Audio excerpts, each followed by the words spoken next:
We usually avoid difficulty whenever we can, but I try to do something difficult every single day. In this video, I'll explain the 3 main reasons behind why I've chosen this approach, and by the end, perhaps you will be inspired to do something difficult today yourself. So, let's dive in. This circle right here is where most people are operating. This is our comfort zone. Everyone has one and we like being in it. Usually it looks something like this. Going to school or a job where we do what is required of us to get by, but not necessarily more than that. Getting quick dopamine fixes throughout the day on our phones or other devices. Spending weekends hanging out with the same people we've always socialized with. Holding on to the same beliefs we had for years and failing to consider different opinions. Basically, it means taking the path of least resistance. Life becomes a predictable routine with no real challenges and we find ourselves stagnating. And it's easy to understand why the majority of people stay here for most of their lives. As the name implies, it's comfortable here since we're not pushing ourselves. At a first glance, there seems to be nothing wrong with that. Why would we voluntarily put ourselves in a position of struggle if we don't have to? But if we only live our lives in the comfort zone, we might be unknowingly doing ourselves an injustice. You see, while our comfort zone is indeed comfortable, it also has one big downside. People who are stuck here for too long don't just stagnate, but they often regress backwards as well. When you're doing the same things the same way over and over, the comfort zone itself begins to shrink. The things that you were comfortable with before are now less comfortable. Let me give you an example. Someone who is socially anxious and is afraid of social interaction usually doesn't like the idea of meeting new people. Experiencing that is outside their comfort zone. So instead they prefer to spend their time alone, or if they do socialize, it's with people they already know well. And that's fine. But let's say this person starts spending less time with their current friends and even more time alone. Slowly, their current comfort zone will become smaller. Because they don't confront their fear, the fear becomes even bigger. And even the idea of calling up their current friend group might become more difficult.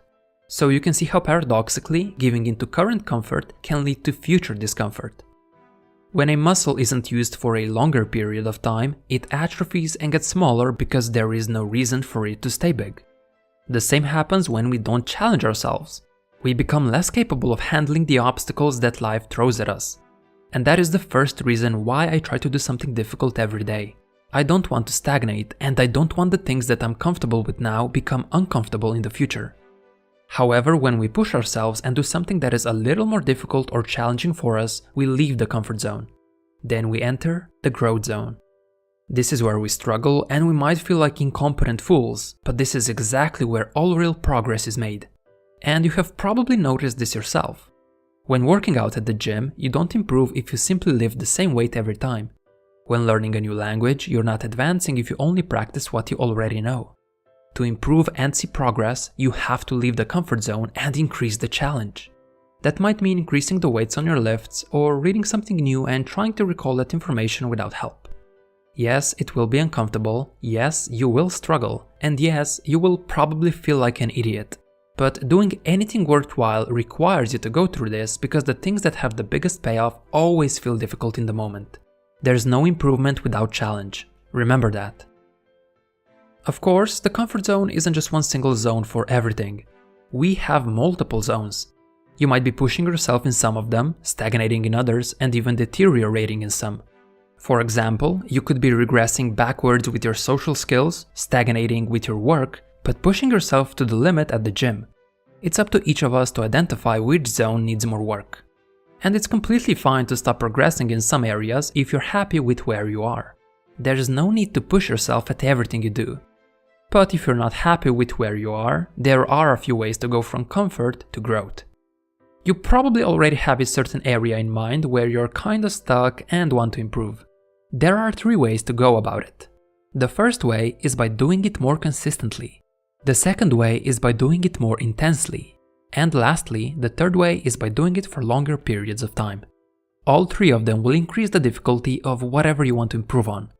I think they're mostly self-explanatory, but I'll quickly go over them using running as an example. Firstly, doing it more consistently simply means that instead of running 3 days a week, you try to raise it to 4 days. Since you're doing it more often, it becomes more challenging.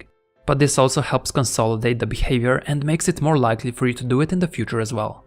Secondly, doing it more intensely means that you do a more potent version of what you usually do. This might mean trying something new, like running sprints or running up a hill.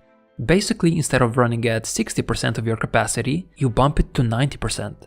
This also adds variety and actually makes the activity more fun because you're not doing the same thing every single time. Thirdly, doing it for longer periods simply means spending more time on it whenever you decide to do it. So if you usually go for a 20-minute run, you now try to do it for 30 minutes instead. Basically, you push yourself and persevere through it just a little longer than you normally do. Simple as that. And all of this can be applied to pretty much any activity. Learning a new language? Do it daily, maybe even multiple times a day if possible, increase the time you spend learning by 15 minutes, and use active recall along with spaced repetition to remember more. Trying to improve your social skills? Consistently put yourself into environments where social situations might occur, try saying an extra sentence each time you find yourself in one, and be the one who invites people out. All of those three methods are a good way to move from comfort towards growth, but depending on the area you're working on, some of them are more useful. For example, if you're trying to learn an instrument, you will find that it's actually better to play every day for 10 minutes than it is to play once a week for one intense hour. Also, you shouldn't necessarily use all three methods at the same time, or it might be too much too fast. Instead, you want to pick one, and once you're ready, expand from there. But more on that later. Now, as I mentioned, most of the gains in life come from short-term discomfort. With that being said, if something is difficult, it doesn't automatically mean it's good. Breaking your leg might be uncomfortable, but I don't know of any positive results that might have in the long term. The area you want to be uncomfortable in has to have some sort of a long-term benefit. Studying something, for example, makes you feel stupid in the moment, but because you absorb new concepts, you get smarter over time. Eating healthily and resisting sugar might be difficult, but it is what allows you to get in and stay in good physical condition. Saving money instead of splurging on a new pair of shoes might be hard, but if invested properly and given enough time, it will make you wealthier. So these types of areas are where you should actually push yourself. The ones with short-term pain, but long-term gain. And that is the second reason why I try to do something difficult every day. Even though it might feel uncomfortable in the moment, I know that my behavior will pay off in the future. And only by entering the growth zone and pushing myself am I able to reap those positive long-term benefits. Okay then, so why don't more of us leave the comfort zone if it's clearly beneficial to do so? Well, that's because there's actually a third zone. If someone were to push themselves too far out of their comfort zone, they just might pass the growth zone and go straight into the danger zone. This is why we feel uncomfortable in the first place. There is such a thing as pushing yourself too far. After all, if you exercise too much, you might suffer an injury. If you work too much, you might experience burnout. And discomfort is actually a very useful alarm preventing you from getting hurt, as such an injury would likely set you further back. So it makes perfect sense why most people stay in their comfort zones. They want to avoid the danger zone at all costs. But unfortunately, a lot of people, when they're looking to make a positive change in their life, go straight into the danger zone. One of my friends is like this. A few years ago, he wanted to improve his physical health. With newfound motivation, he joined the gym and made a commitment to lift weights 5 times a week. He also vowed to start a strict diet where he would reduce his caloric intake and cut out all sugar. But within 1 month, he was back to routinely sitting on the couch, watching Netflix and stuffing himself with cookies. Like most people, he took on too much too quickly. And this is a very common occurrence when trying to leave the comfort zone. However, failing to stick to a plan isn't even the worst part. The bigger issue people now have is that because they fail at keeping up with their high expectations, they also feed their belief that it's entirely impossible for them to change and grow. Because of that, they don't even bother trying to improve themselves in the future. In their mind, they are failures who shouldn't try again. So, what's the solution here? How do we make getting out of the comfort zone easier so we can operate in the growth zone, but at the same time avoid the danger zone? Positive change requires moving beyond our comfort zone, yes. However, nowhere does it say all has to be done at once. A far more effective method is to go about it gradually in small and manageable increments. After all, if someone has been completely sedentary and wants to begin exercising, it doesn't make sense to start doing intense weightlifting for 2 hours 5 times a week. Their odds of success are far higher if they just begin with something they're actually capable of doing. like having a light gym session 3 times a week for 45 minutes. And only once they're able to maintain that, push further. Remember, if you aren't able to commit to a small change, how can you expect to commit to a big one? Just something to think about. Another benefit that comes from doing it gradually is that you create a positive feedback loop. Since you're actually able to do what you set out to do, you give yourself evidence that you can indeed improve and change.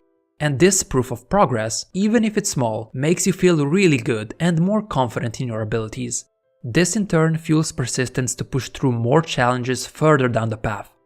Basically, success starts to feed on itself and you keep pushing further out of the comfort zone. Also, when you get a positive feedback loop going in one area, it tends to slowly spread to other areas.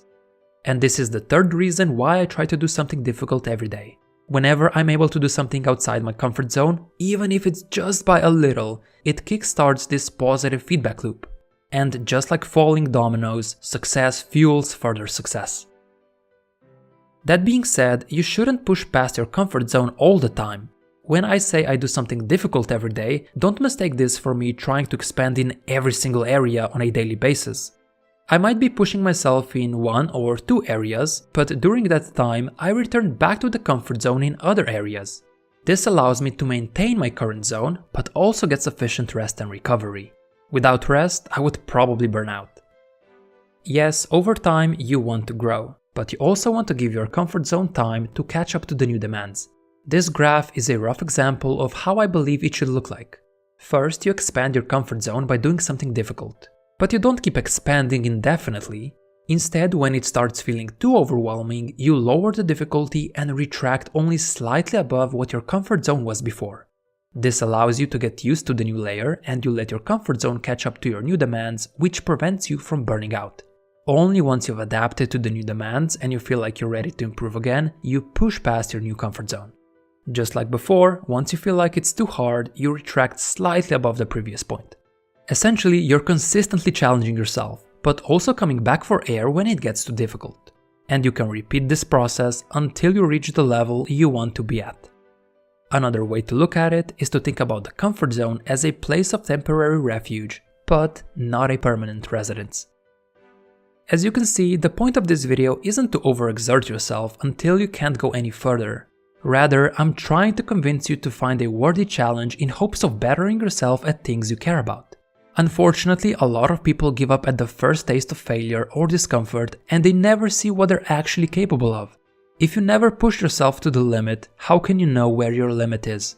Only those who consistently push past their comfort zones and embrace the struggle are able to reach their true potential.